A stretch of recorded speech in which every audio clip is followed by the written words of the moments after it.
கிறிஸ்து இயேசுவுக்குள் பிரியமானவர்களே,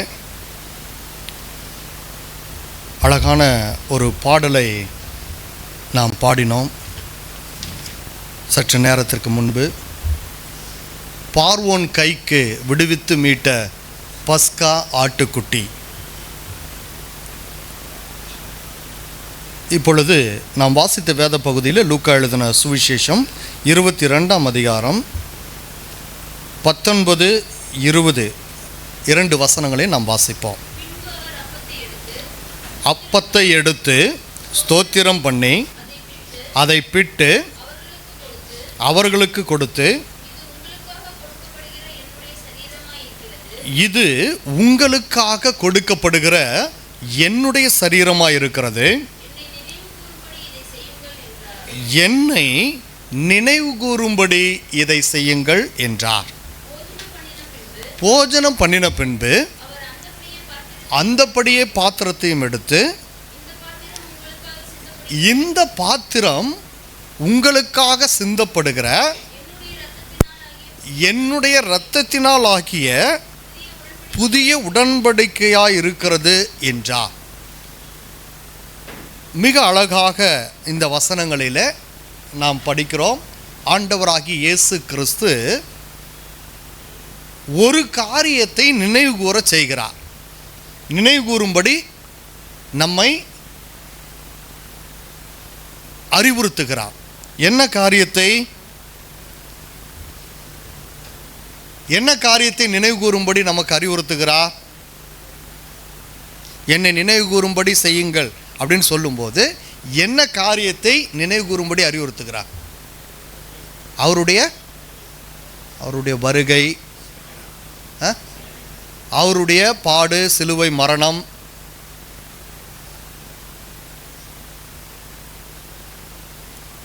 ஓகே, நீங்கள் சொல்லுகிற காரியங்கள் யாவும் ஒவ்வொரு பகுதி.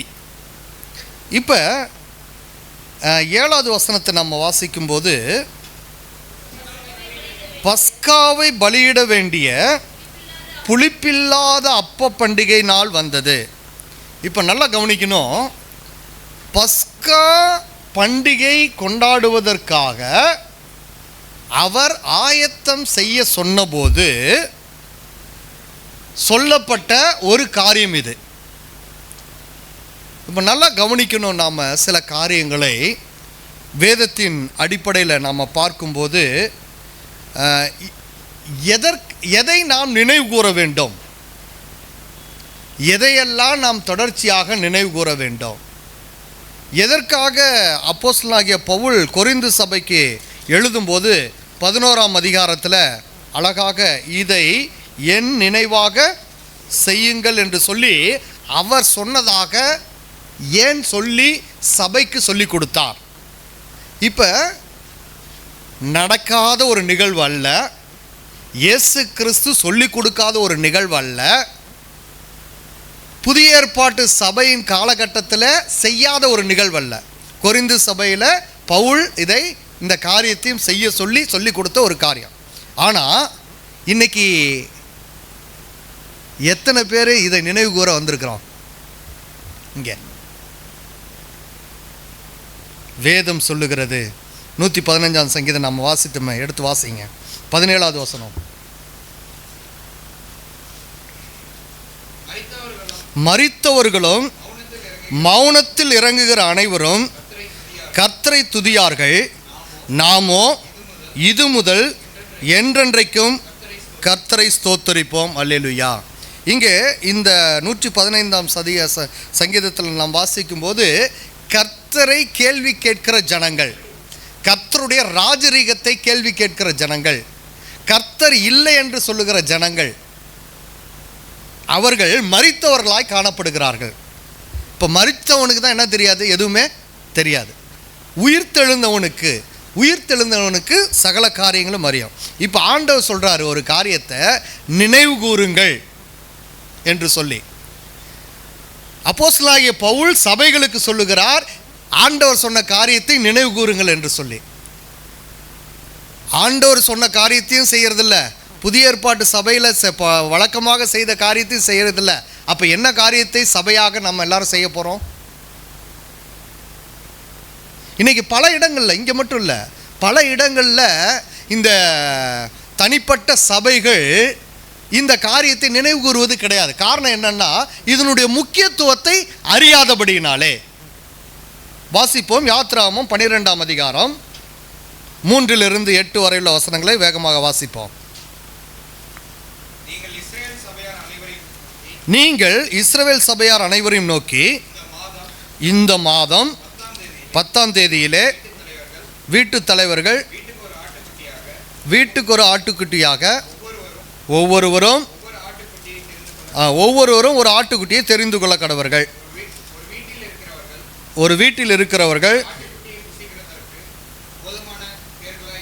ஆட்டுக்குட்டியை புசிக்கிறதற்கு போதுமானவர்களாக இருப்பார்களேனால் அவனும் அவன் சமீபத்தில் இருக்கிற அவனுடைய அயல் வீட்டுக்காரனும் தங்களிடத்தில் உள்ள ஆத்துமாக்களின் லக்கத்திற்கு தக்கதாக ஒரு ஆட்டுக்குட்டியை தெரிந்து கொள்ள வேண்டும். இப்போ நல்லா கவனிங்க, பஸ்காவை எப்படி புசிக்க வேண்டும் என்று சொல்லி முதலாக இங்கே இஸ்ரவேல் ஜனங்களுக்கு ஆண்டவர் ஒரு வழிமுறையை கற்றுக் கொடுக்கிறார். ஆட்டுக்குட்டி 5வது வசனத்தில் வாசிக்கிறோம். அந்த ஆட்டுக்குட்டி பழுதற்றதும் ஆணும் ஒரு வயதுள்ளதுமாய் இருக்க வேண்டும். இப்போ நல்லா கவனிங்க, ஒரு ஆட்டுக்குட்டியானது ஆயத்தம் பண்ணப்பட வேண்டும். அந்த ஆட்டுக்குட்டி பழுதற்றதாக இருக்க வேண்டும். அந்த ஆட்டுக்குட்டி ஆணாய் இருக்க வேண்டும். ஒரு வயது உள்ளதாக இருக்க வேண்டும். செம்மறி ஆடுகளிலாவது வெள்ளாடுகளாக தெரிந்து கொள்ள வேண்டும். இப்போ இதுதான் ஆட்டுக்குட்டியை தெரிந்து கொள்ளுகிற காரியம். இப்போ இந்த ஆட்டுக்குட்டியை புசிக்கிறதற்கு சொல்கிறாரு, நீயும் உன் வீட்டாரும் புசிக்க வேண்டும். யாரெல்லாம் புசிக்கணும்? நீயும் உன் வீட்டாரும் புசிக்கணும். ஒரு ஆட்டுக்குட்டியை புசிக்கிற அளவுக்கு உன் வீட்டில் ஆட்கள் இல்லைன்னா யாரை கூட்டிக்கொன்றாரு? பக்கத்தில் இருக்கிறவனை நீ கூட்டுக்கோ. பக்கத்தில் இருக்கிறவனை கூட்டுட்டு அவனையும் சேர்த்துக்கொள். அது அன்றே புசித்து தீர்க்கப்பட வேண்டிய ஒரு காரியமாக இருக்கிறது. இப்போ இந்த ஆட்டுக்குட்டியை புசிக்கும் போது அந்த ஆட்டுக்குட்டியினுடைய எலும்பு முறிக்கப்படக்கூடாது. ஒவ்வொரு வருடமும் நான் இந்த ஸ்லைட்ஸ்லாம் போட்டு காட்டும்போது அந்த எலும்பு எப்படி முறிக்கப்படாத எலும்பாக இருக்கிறது என்பதை நான் காட்டியிருக்கிறேன். இப்போ எலும்புகள் முறிக்கப்படக்கூடாது என்பது தீர்க்க தரிசனமாகவும் சொல்லப்பட்டிருக்கிறது. பஸ்கா ஆசரிக்கிற முறையானது இங்கே கொடுக்கப்பட்டிருக்கிறது. அதன்படியாக அதனுடைய இரத்தத்தில், ஆட்டுக்குட்டி அடிக்கப்படுகிற அந்த இரத்தத்தில் 6வது வசனம் வாசிப்போம். இந்த மாதம் 14ஆம் தேதி வரைக்கும் வைத்திருந்து இஸ்ரவேல் சபையின் ஒவ்வொரு கூட்டத்தாரும் சாயங்காலத்தில் அதை அடித்து அதன் இரத்தத்தில் கொஞ்சம் எடுத்து தாங்கள் அதை புசிக்கும் வீட்டு வாசல் நிலைக்கால்கள் 2லும் நிலையின் மேற்சட்டத்தில் தெளித்து அன்று ராத்திரியிலே மாம்சத்தை நெருப்பினால் சுட்டு புளிப்பில்லா அப்பத்தோடும் கசப்பான கீரையோடும் அதை புசிக்க கடவர்கள். இப்போ முதலாவது பஸ்கா ஆசரிக்கும் போது இப்படியாக ஆட்டுக்குட்டி அடிக்கப்பட்டு அதை அவர்களை பக்கத்தில் இருக்கிறவங்க எல்லாரையும் கூட்டி கொண்டு வந்து அவங்க உட்காந்து அதை சாப்பிட்ற அளவுக்கு அவர்கள் கூட்டி கொண்டு வந்து உட்காந்து அதை சாப்பிட்டார்கள். இப்போ இதை புசிக்கும்போது யாரெல்லாம் புசித்தார்கள்? இஸ்ரவேல் ஜனங்கள் மட்டுமா புசிச்சாங்க? அயலான்னு சொல்லும்போது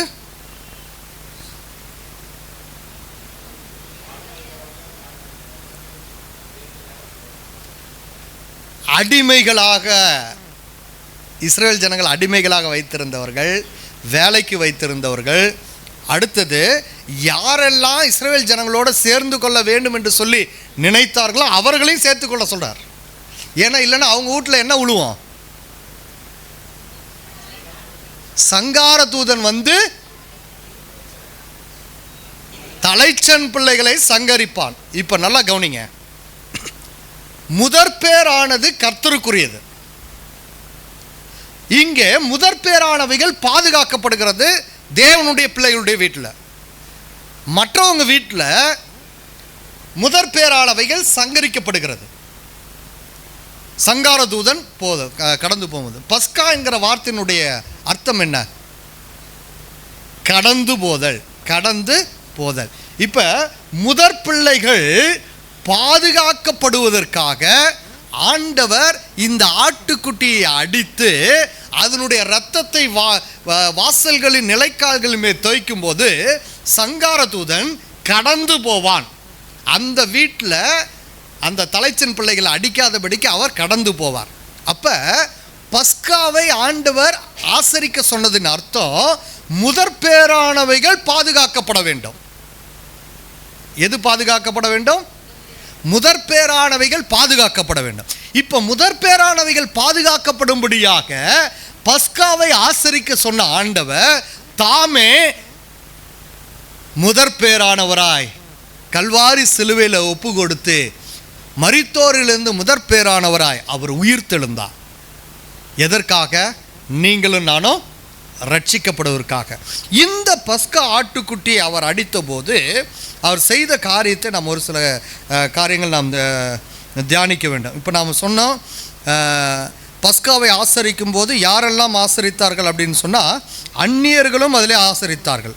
இப்போ 12ஆம் அதிகாரத்தில் நீங்கள் வாசிக்கும்போது 36வது வசனத்தில் வாசிக்கும்போது எகிப்தியர்களை கொள்ளையிட்டார்கள்.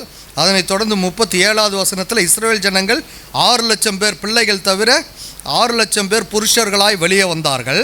அவர்களோடு கூட பல ஜாதியான ஜனங்கள் அநேகர் போனார்கள்.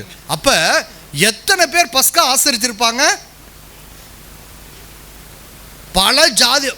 பல ஜாதியான ஜனங்கள் இஸ்ரவேல் ஜனங்களோடு பஸ்கா ஆசரித்தவர்களாய் காணப்படுகிறார்கள்.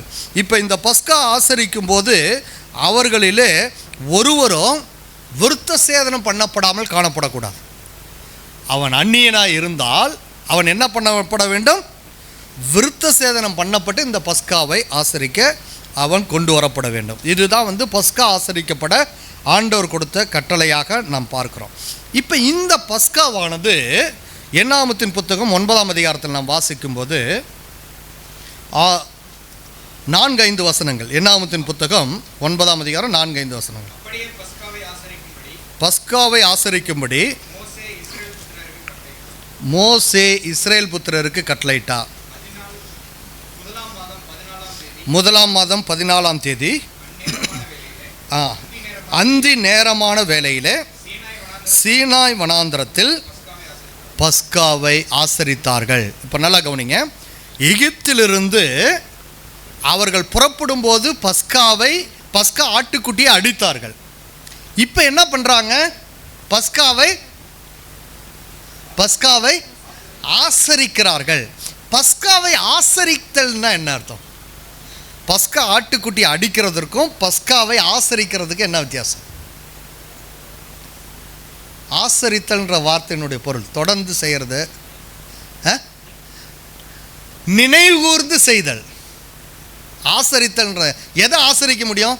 ஏற்கனவே இருக்கிற ஒரு காரியத்தை அதை நினைத்து அதன்படியாக நாம் அதை முறையாக ஆசரித்தோம். ஏன்னா பஸ்கா ஆசரிக்கிறதுக்கு ஒழுங்கு முறைகள் கொடுக்கப்பட்டிருக்கிறோம். அந்த ஒழுங்கு முறைகளை பின்பற்றி நடக்க வேண்டும். அந்த ஒழுங்கு முறையின்படி பஸ்கா ஆசரிக்க வேண்டும். இதை தான் என்னாகமத்தின் புத்தகத்தில் நாம் வாசிக்கிறோம். அவர்கள் பஸ்காவை ஆசரித்தார்கள், நினைவு கூர்ந்தார்கள். எகிப்திலிருந்து அவர்கள் மீட்டு கொண்டு வரப்பட்டதை அவர்கள் நினைவு கூர்ந்தார்கள். யோசுவாவின் புத்தகம் 5ஆம் அதிகாரம் 10வது வசனம். யோசுவாவின் புத்தகம் 5ஆம் அதிகாரம் 10வது வசனத்தை வாசிப்போம். இஸ்ரவேல் புத்திரர் கீழ்காலில் பாளையம் இறங்கி மாதத்தின் 14ஆம் தேதி அந்தி மாலை நேரத்தில் எரிகோவின் சமனான வெளியிலே பஸ்காவை ஆசரித்தார்கள். அப்போ நடந்த ஒரு நிகழ்வை அவர்கள் ஆசரித்தார்கள். ஏன்னா கர்த்தர் கொடுத்த நித்திய நியமமான கட்டளையாக இருக்கிறபடினாலே அதை அவர்கள் ஆசரித்தார்கள். எங்கே ஆசரித்தார்கள்? எரிகோ எங்கே இருக்குது? ஜனங்களுக்கு வாக்குத்தத்தம் பண்ணப்பட்ட கானான் தேசம். கானான் தேசத்திற்குள்ளே எரிகோ இருக்கிறது. இப்போ ஜனங்கள் கானான் தேசத்தில் அங்கே பஸ்காவை ஆசரித்தார்கள். 2 ராஜாக்களின் புத்தகம் 23ஆம் அதிகாரம் 23வது வசனத்தை வாசிப்போம்.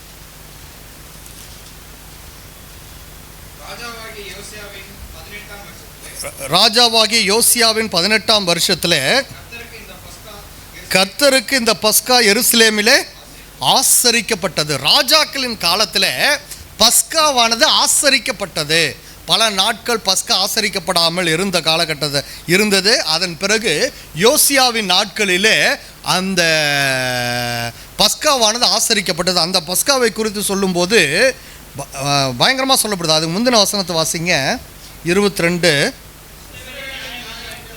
இஸ்ரவேலை நியாயம் விசாரித்த நியாயாதிபதிகளின் நாட்கள் தொடங்கி இஸ்ரவேலின் ராஜாக்கள் யூதாவின் ராஜாக்கள் ஆகிய அவருடைய சகல நாட்களிலும் இந்த பஸ்காவை போல பஸ்கா ஆசரிக்கப்படவில்லை. அப்ப யோசியா ராஜா காலகட்டத்தில் அவர்கள் ஆசரித்த பஸ்கா ஒரு மிகப்பெரிய விழாவாக அவர்கள் அதை ஆசரித்தார்கள். அதை தான் நாம் இங்கே பார்க்கிறோம். இப்போ நம்ம மத்தேயு எழுதின சுவிசேஷத்திற்கு வருவோம். மத்தேயு எழுதின சுவிசேஷம் 26ஆம் அதிகாரம் 18வது வசனத்தை வாசிப்போம்.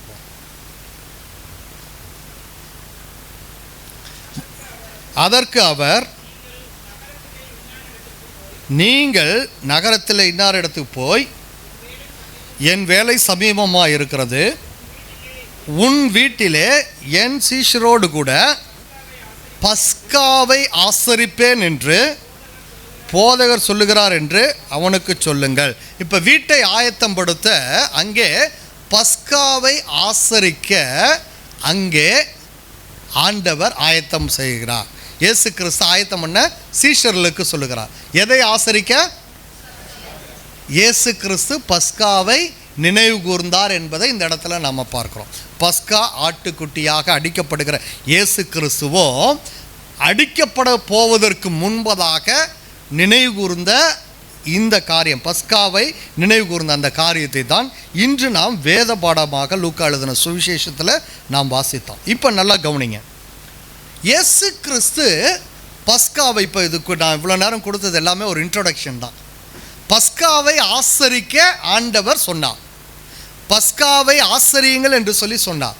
இப்போ பஸ்காவை ஆசரிக்கும் போது ஒரு நியமத்தை இயேசு கிறிஸ்து வெளிப்படுத்துகிறார்.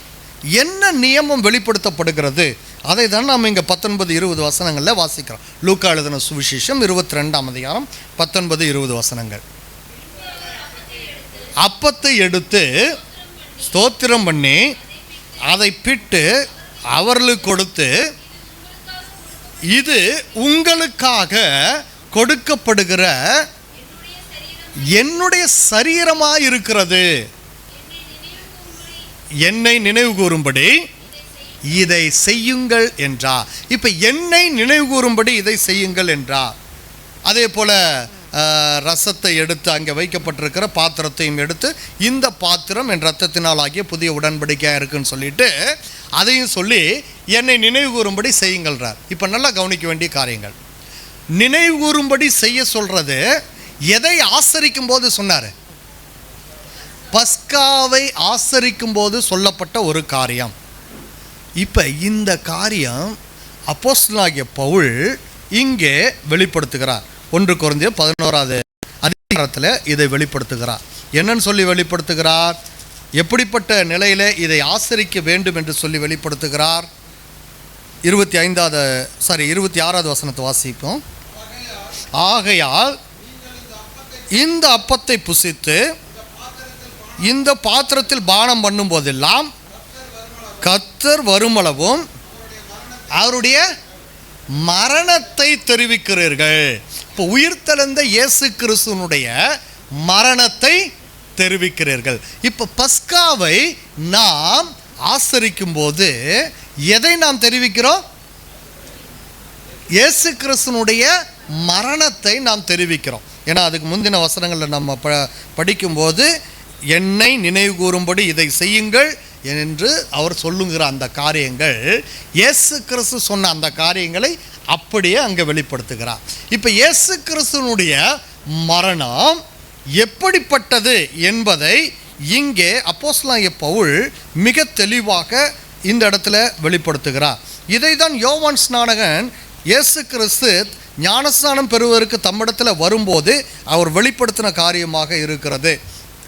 யோவான் சுவிசேஷம் 1ஆம் அதிகாரம் 29வது வசனம். இயேசுவை தன்னிடத்தில் வர கண்டு, இதோ உலகத்தின் பாவத்தை சுமந்து தீர்க்கிற தேவ ஆட்டுக்குட்டி. இப்போ உலகத்தின் பாவத்தை சுமந்து தீர்க்கிற தேவ ஆட்டுக்குட்டியாக இயேசு கிறிஸ்து மரிக்க போகிறார் என்பதை இங்கே யோவான் ஸ்நானகன் வெளிப்படுத்துகிறார். இப்போ யோவான் ஸ்நானகனை குறித்து மிகப்பெரிய காரியங்கள் எழுதப்பட்டிருக்கிற அந்த அவர் வாழ்ந்த காலகட்டத்தில் ஜோசிஃபஸ் என்று சொல்லி ஒரு யூத வரலாற்று ஆசிரியர் இருந்தார். அந்த ஜோசிஃபஸ் என்கிற அந்த யூத வரலாற்று ஆசிரியர் உலக வரலாற்றை அப்படியே அவர் இயேசு கிறிஸ்துவனுடைய வரலாற்றோடு குறிப்பிடுகிறார். அதில் குறிப்பிடும்போது இந்த காரியத்தை யோவான் ஸ்நானகனுடைய காரியத்தை வெளிப்படுத்துகிறார். யோவான் ஸ்நானகன் அங்கே ஞானஸ்நானம் கொடுக்கும்போது யாரெல்லாம் அங்கே வந்து ஞானஸ்நானம் எடுத்தார்கள்?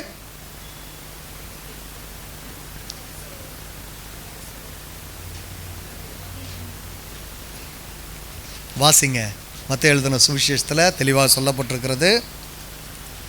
இயேசு கிறிஸ்து ஞானஸ்நானம் எடுக்க வரும்போது அந்த இடத்துல 3ஆம் அதிகாரம் 7வது வசனம்.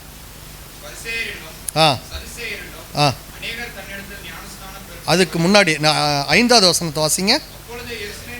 எருசலேம் நகரத்தாரும் யூதேயா தேசத்தார் அனைவரும் யோர்தானுக்கு அடுத்த சுற்றுப்புறத்தார் யாவரும், நல்லா கவனிங்க, எருசலேம் நகரத்தார், எருசலேமில் இருந்த நகரத்தில் இருந்த அநேக ஜனங்கள். அடுத்தது யூதேயா தேசத்தார் அனைவரும், எல்லா யூதேயா தேசத்தில் உள்ள எல்லா ஜனங்களும். அடுத்தது யோர்தானுக்கு அடுத்த சுற்றுப்புறத்தில் உள்ள யாவரும், சுற்றுப்புறத்தார் யாவரும். அப்போ யோர்தான் நதிக்கு சுற்றி இருக்கிற எல்லா பகுதியிலும், அதாவது ரூபன் கோத்திரம் வந்து யோர்தானை கடப்பதற்கு முன்பே ரூபன் காத்து கோத்திரம் 2 பேர்த்துக்கு சுதந்திரம் கொடுத்துட்டார் யோசுவா. மோசே இருந்த காலகட்டத்திலேயே அது வந்து பிரித்து கொடுக்கப்பட்டது, தேசம் பிரிக்கப்படும் போது அது கொடுக்கப்பட்டது.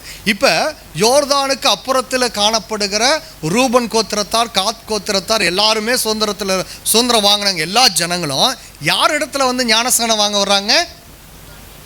யோவான் ஸ்நானகன் இடத்துல வந்து ஞானஸ்நானம் பெற வருகிறார்கள். இப்போ யோவான் ஸ்நானகன் இடத்துல ஞானஸ்நானம் பெற வரும்போது எல்லா ஜனங்களும் வரும்போது யோவான் ஸ்நானகனை குறித்து மிகப்பெரிய ஒரு எதிர்பார்ப்பு காணப்பட்டது. யோவான் ஸ்நானகனை குறித்து மிகப்பெரிய எதிர்பார்ப்பு காணப்பட்டது. ஒருவேளை இவர் தான் மேசியாவுடைய காலத்தில் வந்திருக்கிற தீர்க்கதரிசியோ, மேசியாவை அறிவிக்க உலகத்திற்கு வெளிப்படுத்தக்கூடிய தீர்க்கதரிசியோ என்கிற காரியமானது வரலாற்று நூட்களிலே பதிவு செய்யப்பட்டிருக்கிறது. அதன் பிறகு இயேசு கிறிஸ்து வந்ததை அவர்கள் அழிக்க வேண்டும் என்பதற்காகவே சில இடங்களில் பதிவு செய்யாமல் விட்டுவிட்டார்கள். இயேசு கிறிஸ்து வந்து அங்கே ஞானஸ்நானம் எடுத்தார் என்பதை ஒரு சிலர் பதிவு செய்ய, வரலாற்று ஆசிரியர்கள் பதிவு செய்யாமல் விட்டுவிட்டார்கள். ஆனால் அது யூத வரலாற்று ஆசிரியர்களாலே பதிவு செய்யப்பட்டிருக்கிறது. உலக வரலாற்று ஆசிரியர்களால் அது பதிவு செய்யாமல் விடப்பட்டிருக்குது சில இடங்களில். ஆனால் யூத வரலாற்று ஆசிரியர்களால் அநேக இடங்களில் பதிவு செய்யப்பட்ட காரணம் யோவான் ஸ்நானகன் மீது இருந்த அவர்களுக்கு இருந்த ஒரு பயம். அப்போ அந்த யோவான் ஸ்நானகன் இடத்துல தான் இயேசு கிறிஸ்து ஞானஸ்நானம் பெறும்படியாக வருகிறார். அங்கே வரும்போது அவர் சொல்லுகிற வார்த்தை தான் யோவான் 1ஆம் அதிகாரத்தில் நம்ம இப்போ வாசித்தோம். என்ன ஆட்டுக்குட்டி? உலகத்தின் பாவத்தை சுமந்து தீர்க்கிற தேவ ஆட்டுக்குட்டி. இயேசு கிறிஸ்துவை அப்படியே அவர் என்ன செய்ய போகிறார் என்கிற காரியத்தை அங்கே வெளிப்படுத்தும்படியாக மிக தெளிவாக சொல்லப்பட்ட ஒரு வார்த்தையாக இருக்கிறது. இயேசுவை வெளிப்படுத்தி கொண்டு வரக்கூடிய ஒரு வார்த்தையாக இந்த இடத்துல பார்க்கிறோம். இப்போ இங்கே 1 கொரிந்தியருக்கு வருவோம். அப்போஸ்தலனாகிய பவுல் கொரிந்து சபைக்கு எழுதும்போது இந்த பஸ்காவை நினைவு கூறும்போது என்ன செய்ய வேண்டும் என்று சொல்லி நாம் இங்கே வாசிக்கிறோம். 11ஆம் அதிகாரத்தில் இப்படி இருக்க 27வது வசனம். ஏனென்றால் அவருடைய பாடு மரணத்தை நினைவுகூர கடந்து வந்திருக்கிறோம். இப்படி இருக்க எவன் அபாத்திரமாய் கர்த்தருடைய அப்பத்தை புசித்து அவருடைய பாத்திரத்தில் பானம் பண்ணுகிறானோ அவன் கர்த்தருடைய சரீரத்தையும் இரத்தத்தையும் குறித்து குற்றமுள்ளவனாய் இருக்கிறான். இந்த இடத்துல நல்லா கவனிங்க. ஒரு காரியமானது எச்சரிக்கப்படுகிறது. அபாத்திரமாய் எவன் அபாத்திரமாய் கர்த்தருடைய அப்பத்தையும் புசித்து அவருடைய பாத்திரத்தில் பானம் பண்ணுகிறானோ அவன் கர்த்தருடைய சரீரத்தையும் இரத்தத்தையும் குறித்து குற்றம் உள்ளவனாய் இருக்கிறான். அபாத்திரமாய் பானம் பண்ணுதல்னா என்ன அர்த்தம்? அபாத்திரமாய் அப்படின்னா என்ன அர்த்தம்? ஆண்டவருக்கு விரோதமாய்,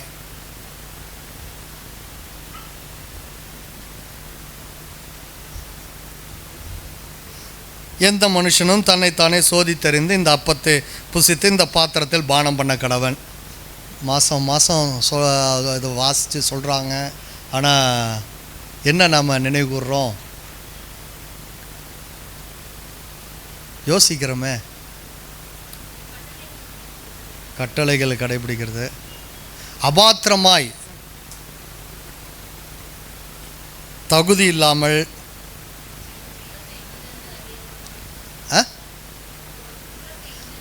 குற்றத்தை இன்னதென்று அறியாதவர்கள், பாவத்தை அறிக்கிட வேண்டும். இது மாதிரி நிறைய அடிக்கிட்டே போகலாம். ஆனால் இங்கே சொல்லப்பட்ட காரியம் என்ன அப்படின்னா, அபாத்திரமா என்று சொல்லும்போது இந்த கொரிந்து சபையில் ஒரு மிகப்பெரிய ஒரு காரியம் காணப்படும். இதை தான் இயேசு கிறிஸ்து அந்த காரியத்தை விலக்கி இந்த பஸ்காவை ஆசரிக்க சொல்லுகிறார். இது ரொம்ப முக்கியமான காரியம். இப்போ நான் சொல்ல போகிற இந்த காரியம் மிகவும் முக்கியமான ஒரு காரியம். பவுல் எந்த வேதத்தினுடைய எந்த காரியத்தையும் விரோதமாக சொல்லவே இல்லை. பழைய ஏற்பாட்டில் சொல்லப்பட்ட காரியங்களாக இருக்கட்டும், இயேசு கிறிஸ்து நாட்களில் சொல்லப்பட்ட காரியங்களாக இருக்கட்டும், எதையுமே அவர் அதற்கு விரோதமாய் மாற்றியோ இதோ பேசவே கிடையாது. ரொம்ப தெளிவாக சொல்லப்பட்டு, அபாத்திரமாய் கர்த்தருடைய அப்பத்தை புசித்த அவருடைய பாத்திரத்தை பானம் பண்ணுகவன் கர்த்தருடைய சரீரத்தையும் இரத்தத்தையும் குறித்து குற்றம் உள்ளவனாய் இருக்கிறான். இப்போ பந்திக்கு வரும்போது, கர்த்தருடைய பந்திக்கென்று வரும்போது, இந்த பந்திக்கு வரும்போது கொரிந்து சபையில் ஒரு மிகப்பெரிய ஒரு ஜனக்கூட்டம் வரும். காரணம், அவர்களே சாப்பாடு நிறைய பேர் கொண்டு வருவாங்க, சிலர் கொண்டு வர மாட்டாங்க. பந்தியானது அப்போஸ்தலருடைய பாதத்தில் என்ன பண்ணுவாங்க, எல்லாத்தையும் விற்று அப்போஸ்தலருடைய பாதத்தில் வைத்து அவர்கள் பகிர்ந்தளித்தார்கள். அநேகருக்கு பகிர்ந்தளித்தார் என்று சொல்லி பார்க்குறோம். இப்போ இந்த காரியம் எல்லாமே அங்கே நடக்கிற ஆராதனை முடிந்த பிறகு ஜனங்களுக்கு பகிர்ந்தளிப்பார்கள். இப்போ என்ன நடக்குது அப்படின்னா, கீழே நீங்கள் பார்த்தா 33வது வசனத்தை வாசிங்க. என் சகோதரரே, போஜனம் பண்ண கூடி வரும்போது ஒருவருக்காக ஒருவர் காத்திருங்கள். ஆக்கினைக்கு ஏதுவாக கூடி வராதபடிக்கு ஒருவனுக்கு பசியாக இருந்தால் வீட்டிலே சாப்பிட கடவன். மற்ற காரியங்களை நான் வரும்போது திட்டம் பண்ணுவேன். அவர் தெளிவாக சொல்கிறார். அதாவது சாப்பாடு கொண்டு வந்தவன் முன்னாடியே சாப்பிட்டு மற்றவங்களை உதாசீனப்படுத்தக்கூடாது. அதே போல் பகிர்ந்தளிக்கக்கூடிய காரியத்தில் முறையாக எல்லோருக்கும் கொடுக்கப்படும் வரை காத்திருக்க வேண்டும். அவரவர்கள் பங்கு வரும் வரை அவர்கள் என்ன பண்ணணும், காத்திருக்க வேண்டும் என்று சொல்லி அங்கே வெளிப்படுத்துகிறார். அப்போ நாம் காத்திருக்க வேண்டிய காரியத்தை முறையாக நாம் செய்கிறவர்களாய் காணப்பட வேண்டும் என்று சொல்லி அப்போஸ்தலனாகிய பவுல் இந்த இடத்துல சொல்லுகிறார். என்னன்னா, காத்திருக்க முடியாதபடி நீங்கள் ஆண்டவருடைய இந்த பந்திக்குள்ளே செய்தீர்கள் என்றால் அங்கே என்ன தவறு நடக்கும்னா, முன்னாடி வரோம், முன்னாடி சாப்பிட்டு பின்னாடி வரோன்னு கண்டுக்காமல் விட வேண்டிய சூழ்நிலை வரும். ஒன்று. ரெண்டாவது, நான் நிறையா காசு கொடுத்துருக்குறேன், அதனால் நான் முன்னாடி சாப்பிட்றேன் அப்படின்னு சொல்லிட்டு ஏற்றத்தாழ்வுகள் அங்கே வரும். இப்போ இப்படிப்பட்ட பிரச்சனைகள் கர்த்தருடைய பந்தியில் வரக்கூடாது என்பதற்காகவே ஆண்டவர் எச்சரிப்பை கொடுக்கிறார். என்ன எச்சரிப்பு? நீ முறையாக வரிசை கிரகமாக அப்போஸ்தலர்கள் சொல்லுகிற கிரமமாக வந்து சபையில் எல்லோரும் ஒருமித்து கூடி இந்த பந்தியை, ஏனென்றால் நீங்கள் ஆசரிக்கிற பந்தி ஆண்டவராகிய இயேசு கிறிஸ்துவின் மரணத்தை தெரிவிப்பதற்காக நீங்கள் ஆசரிக்கிறீர்கள். இதில் வந்துட்டு ஏற்றத்தாழ்வுகளோ ஏதாவது வேறு ஏதாவது காரியங்களோ உள்ளே கொண்டு வந்தால் நிச்சயமாக இது கர்த்தருடைய சரீரத்தை குறித்து குற்றமுள்ளதாய் உங்களுக்குள்ளே காணப்படும். அப்போ என்ன நீங்கணும்? உங்கள் மனசுலேருந்து ஏற்றத்தாழ்வுகள் முற்றிலுமாக நீங்க வேண்டும். இப்போ யாத்ராகமத்தின் புத்தகத்தை திருப்பிக் கொள்வோம். இதை எங்கிருந்து சொல்கிறாரு அப்படின்னு நம்ம பார்க்கும்போது யாத்ராகமம் 12ஆம் அதிகாரத்தில் அழகாக சொல்லப்பட்டிருக்கிறது.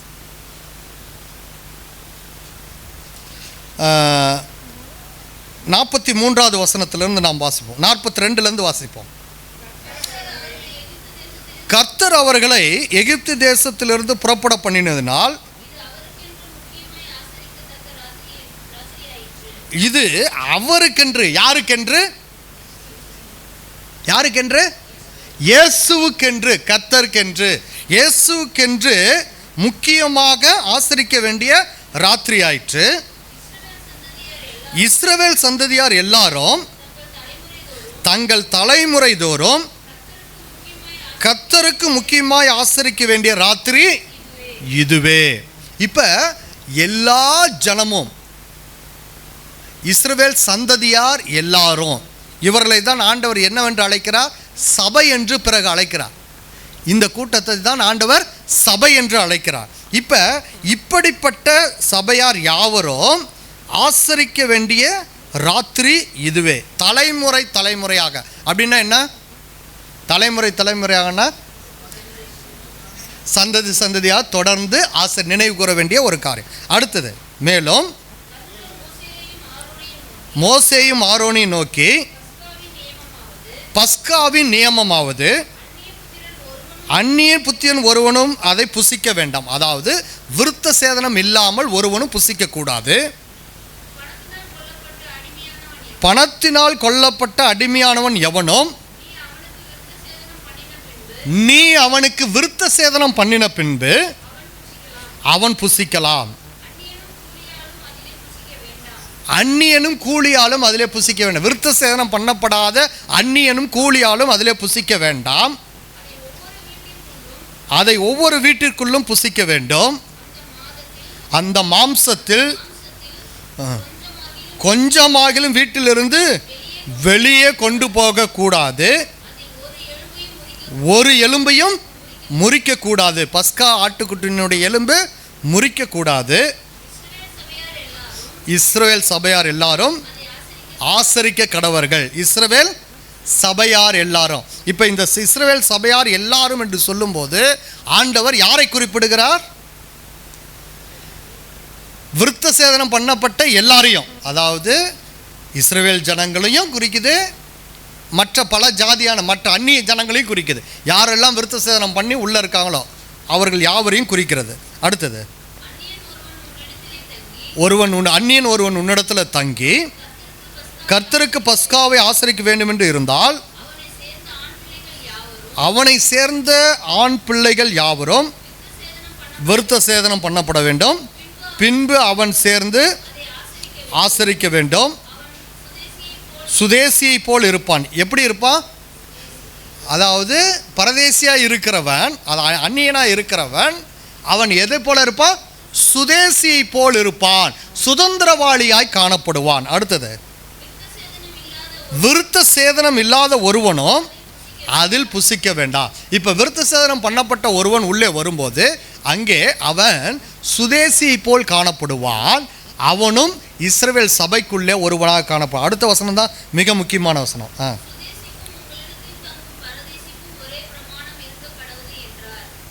மறுபடியும் வாசிங்க.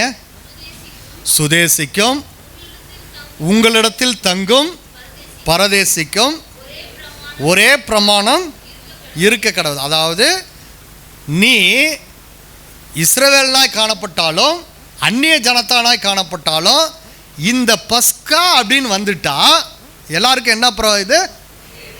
ஒரே பிரமாணம். இதில் என்ன இல்லை? ஏற்றத்தாழ்வு இல்லை. நான் சுதேசி, அவன் பரதேசி என்று சொல்லி ஏற்றத்தாழ்வு இல்லை. அவன் பெரியவன், இவன் சின்னவன் என்று சொல்லி ஏற்றத்தாழ்வு இல்லை. அவன் பணக்காரன், இவன் ஏழை என்ற ஏற்றத்தாழ்வு இல்லை. அவன் படித்தவன், படிக்காதவன் என்கிற ஏற்றத்தாழ்வு இல்லை. ஆண்டவருடைய பிள்ளைகளாய் மாற்றப்பட்ட யாவரும், விருத்த சேதனம் பண்ணப்பட்ட யாவரும் இந்த பஸ்காவை புசிக்க வேண்டும். இந்த காரியத்தை தான் அங்கே அப்போஸ்தலனாகிய பவுல் கொரிந்து சபைக்கு வெளிப்படுத்துகிறார். இப்போ கொரிந்து சபையில் காணப்பட்ட பிரச்சனை, நிறைய பணம் இருக்கிறவன் முன்னாடி கொண்டு வந்து முன்னாடி சாப்பிட்டு அவன் கிளம்பிடுறான். மற்ற இருக்கிற ஏழைகளை கண்ணோக்கி பார்ப்பதில்லை. சபையில் காணப்பட்ட ஏழைகளை காணாமல் இருந்தார்கள், அவர்களை பராமரிக்காமல் காணப்பட்டார். அதனால தான் பவுல் அதை கண்டித்து எழுதுகிறார். இந்த பந்தி கிறிஸ்துவின் மரணத்தை வெளிக்காட்டுகிறதா இருக்கிறது. இந்த பந்தி எதை வெளிக்காட்டுகிறது? கிறிஸ்துவின் பந்தியை வெளிக்காட்டுகிறதா இருக்கிறது. ஆகவே இதிலே ஏற்றத்தாழ்வு இல்லை, ஏற்றத்தாழ்வு இதில் கிடையாது. எல்லாரும் சேர்ந்து ஆசரிக்க வேண்டிய ஒரு பந்தியாக இருக்கு. இதில் ஏதாவது குறைகள் காணப்பட்டால், அதுக்கப்புறம் தான் பவுல் சொல்கிறாரு நிறைய காரியத்தை. இப்படி இருக்க எவன் அபாத்திரமாக கர்த்தருடைய அப்பத்தை புசித்து கர்த்தருடைய பாத்திரத்தில் பானம் பண்ணுகிறானோ, அதாவது இந்த முறைமைப்படி புசிக்காதவன் எவனோ அவன் கர்த்தருடைய சரீரத்தையும் இரத்தத்தையும் குறித்து குற்றம் உள்ளவனாய் காணப்படுகிறான். அப்போ ஏற்றத்தாழ்வு காணப்படக்கூடாது, விருத்த சேதனம் காணப்பட வேண்டும். அதே போல் தேவனுடைய சபைக்குள்ளே காணப்பட வேண்டும். இப்போ விருத்த சேதனம் பண்ணப்படாதவன் இதில் பங்கெடுக்க முடியாது, சபைக்குள் இல்லாதவன் பங்கெடுக்க முடியாது. அதே போல் ஏற்றத்தாழ்வு காண்கிறவன் பங்கெடுக்க முடியாது. ஆண்டவர் தெளிவான காரியத்தை வெளிப்படுத்துகிறார். அப்போ எந்த மனுஷனும் தன்னைத்தானே சோதித்தறிந்து இந்த அப்பத்தை புசித்து பாத்திரத்தில் பானம் பண்ண கடவன். இதை தான் அப்போஸ்தலனாகிய பவுல் இந்த இடத்துல மிக தெளிவாக விளக்குகிறார். அப்போ இயேசு கிறிஸ்து, லூக்கா எழுதின சுவிசேஷம் 22ஆம் அதிகாரத்துக்கு வருவோம். இப்போ இயேசு கிறிஸ்து பஸ்காவை ஆசரிக்க சொன்ன அந்த காரியம் தம்முடைய மரணத்துக்கு அடையாளமாய் அது இருக்கிறது என்பதை வெளிப்படுத்தி தந்தார். எதற்கு அடையாளமாய் இருக்கிறது என்பதை, மரணத்தை நினைவு கூறச் செய்கிற ஒரு அடையாளம். இது சந்ததி சந்ததியாக தலைமுறை தலைமுறையாக நினைவு கூற வேண்டிய ஒரு காரியம். இதை யார் ஆசரிக்க மாட்டார்கள்? யார் ஆசரிக்க கூடாது? சொல்லுங்க. விருத்த சேதனம் பண்ணப்படாதவர்கள், அடுத்தது மரித்தவர்களும் மௌனத்தில் இறங்குவர்களும் ஆசரிக்க மாட்டார்கள். அடுத்தது வேற யாரு? சபைக்குள் இல்லாதவன். சபைக்குள்ள இருக்கிறவன் ஆசரிக்க வேண்டும், சபைக்குள்ள இல்லாதவன் ஆசரிக்க முடியாது. அந்த சபையை தான் ஆண்டவர் யாத்ராவும் 12ஆம் அதிகாரத்தில் சொல்றார். இந்த சபைக்கு தான் என்னுடைய பிரமாணத்தை நான் கொடுக்கிறேன். 19ஆம் அதிகாரத்தில் சீனாய் வனாந்தரத்தில் வரும்போது, 20ஆம் அதிகாரத்தில் ஆண்டவர் தம்முடைய பிரமாணத்தை கொடுக்கும்போது யாத்ராகமம் 12ஆம் அதிகாரத்தை குறிப்பிட்டு காட்டுகிறார். இந்த சபைக்கு யாரெல்லாம் இந்த பஸ்காவை ஆசரித்து வருகிறார்களோ அந்த சபைக்கு என்னுடைய பிரமாணத்தை தருகிறேன். அடுத்தது அந்த சபைக்கு தான் இயேசு கிறிஸ்துவின் மரணம், அந்த சபைக்கு தான் ஆண்டவருடைய வருகை, அந்த சபைக்கு தான் கானான் தேசம் கொடுக்கப்பட்டது, அந்த சபைக்கு தான் நித்திய கானான் பரலோகம் ஆயத்தமாக்க வைக்கப்பட்டிருக்கிறது. எத்தனை பேர் அந்த சபைக்குள்ளே நாம் காணப்படுகிறோம்? ஆண்டவர் இன்று நம்மை அழைக்கிறார். நம்ம பாட்டு பாடும்போது ஓங்கும் புயமும் பலத்த கரமும் முன்பக்கமே உண்டு, அவ பார்வோன் கைக்கு விடுவித்து மீட்ட பஸ்கா ஆட்டுக்குட்டியாக இயேசு கிறிஸ்து இந்த உலகத்திற்கு கடந்து வந்து அவர் அடிக்கப்பட்டார் என்பதை நினைவு கூறுகிறோமே. எதன் அடிப்படையில்? இயேசு கிறிஸ்து தாமே சொல்லுகிறார், இதை நினைவு கூறும்போது என்னை நினைவு கூறுங்கள். இந்த பஸ்காவை ஆசரிக்கும் போது என்னை நினைவு கூறுங்கள். ஏனென்றால் இதன் பிறகுதான் அவர்கள் யாவரும் ஒலிவ மலைக்கு கீழாக அவர்கள் நடந்து வருகிறார்கள். கெத்சமனே தோட்டத்தில் அவர் இருக்கிறார். இப்போ இதற்கு முன்பதாக நடந்த ஒரு நிகழ்வு தான் இயேசு கிறிஸ்து சீஷர்களுடைய கால்களை கழுவுகிற ஒரு நிகழ்வு. இப்போ இந்த நிகழ்வு எதற்காக அப்படின்னா, நான் ஏற்கனவே சொல்லியிருக்கிறேன், ஒரு ஆசாரியன் அந்த ஆசரிப்பு கூடாரத்திற்குள்ளே நுழைவதற்கு முன்பதாக பலி செலுத்தப்படும் போது, ஜனங்கள் யாவருக்காக பலி செலுத்தும் போது, அவர் ஆசரிப்பு கூடாரத்தினுடைய மகா பரிசுத்த ஸ்தலத்திற்குள்ளே நுழைவதற்கு முன்பதாக அவர் தன் கைகளை கால்களை கழுவி அதன் பிறகு உள்ளே நுழைவார். இந்த காரியத்தை இயேசு கிறிஸ்து தம்முடைய சீஷர்களுக்கு செய்கிறார். நீங்கள் இப்போ என்னோடு கூட வருகிறீர்கள் அப்படின்னு. ஆனால் யாரும் உள்ளே வரல. யார் போனது? இயேசு கிறிஸ்து மட்டுமே செல்கிறார். இயேசு கிறிஸ்து அவர் கல்வாரி சிலுவைக்கு போவதற்கு முன்பதாக, பஸ்கா பலியாக அடிக்கப்படுவதற்கு முன்பதாக சீஷருடைய கால்களை கழுவி அவர் கடந்து செல்லுகிறவராக இருக்கிறார். அவர் கடந்து செல்லும்போது அவர் தன்னை அந்த இடத்துல பிரதான ஆசாரியனாக வெளிப்படுத்துகிறார். தன்னை பிரதான ஆசாரியனாக வெளிப்படுத்த. ஏன்னா மகா பரிசுத்த ஸ்தலத்திற்குள்ளே பிரவேசிப்பதற்கு முன்பதாக, அந்த திரைச்சீலை இரண்டாக கிழிவதற்கு முன்பதாக ஆண்டவர் தம்மை ஒப்பு கொடுக்கிறார். அப்போ ஒருவன் பஸ்காவை ஆசரிக்க வேண்டும் என்றால் இப்படிப்பட்ட நியமங்களை ஆண்டவர் கொடுத்திருக்கிறார். இந்த நியமம் கிறிஸ்துவின் மூலமாக நமக்குள்ளே நிறைவேறுகிற ஒரு மிகப்பெரிய ஆசீர்வாதத்தின் நியமமாக இருக்கிறது. இதை ஆசரிக்கணுமா ஆசரிக்கக்கூடாதா? ஆசரிக்கணுமா ஆசரிக்கக்கூடாதா? இந்த ராத்திரி நித்திய தலைமுறைக்கும் தலைமுறை தோறும் சந்ததி சந்ததியாக ஆசரிக்க வேண்டிய நித்திய நியமமாக இருக்கிறது என்று சொல்லி ஆண்டவர் சொல்லியிருக்கிறார் யாத்ராமத்தில். 1 கொரிந்தியர் 5:7 வாசித்து நாம் முடிப்போம். ஆகையால் நீங்கள் புளிப்பில்லாதவர்களாக இருக்கிறபடியே புதிதாய் பிசைந்த மாவாய் இருக்கும்படிக்கு பழைய புளித்த மாவை புறம்பே கழித்து போடுங்கள். ஏனெனில் நம்முடைய பஸ்காவாகிய கிறிஸ்து நமக்காக பலியிடப்பட்டிருக்கிறாரே. நல்லா கவனிங்க. பஸ்கா ஆசரிக்கும் போது அங்கே வைக்கப்பட்டிருக்கிற அந்த அப்பமானது புளிப்பில்லாத மாவினாலே செய்யப்பட வேண்டும். அந்த புளிப்பில்லா மாவினாலே செய்யப்படுகிற அந்த அப்பமானது புளித்த மாவோடு கூட மிக்ஸ் பண்ண முடியாது. புளித்த மாவோடு கூட செய்யப்படுகிற அப்பத்தோடு செய்ய முடியாது. அப்போ புளிப்பில்லா அப்ப பண்டிகை அந்த நாள்லேருந்து தொடங்குவதனால புளிப்பில்லாத மாவிலே செய்யப்பட்ட அந்த அப்பத்தோடு கூட பஸ்கா ஆரம்பமாகிறது. இப்போ ஆண்டவர் நம்மிடத்தில் எதை எதிர்பார்க்கிறார் என்றால், பவுல் இந்த இடத்துல சொல்லுகிற காரியம், நீங்கள் மேன்மை பாராட்டுகிறது நல்லதல்ல. கொஞ்சம் புளித்தமா பிசைந்தமா முழுவதையும் புளிப்பாக்கும் என்று அறியீர்களா?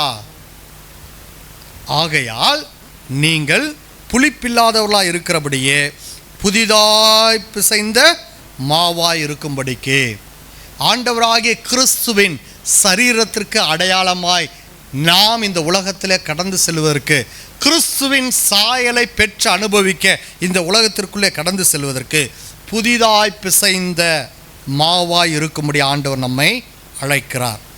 ஏனெனில் நம்முடைய பஸ்காவாகிய கிறிஸ்து நமக்காக பலியிடப்பட்டிருக்கிறார். 8 ஆதலால் பழைய புளித்த மாவோடு அல்ல, துர்க்குணம் பொல்லாப்பு என்னும் புளித்த மாவோடும் அல்ல, துப்புரவு உண்மை என்னும் புளிப்பில்லாத அப்பத்தோடு பண்டிகையை ஆசரிக்க கடவோம். இந்த பண்டிகை நமக்கு முன்பதாக வைக்கப்பட்டிருக்க பிரியமானவர்களே, நாம் இந்த பண்டிகையை ஆசரிக்க ஆயத்தமாக இருக்கிறோமா? இந்த பண்டிகை ஆசரிக்க ஆண்டவர் நம்மை அழைத்திருக்கிறார்.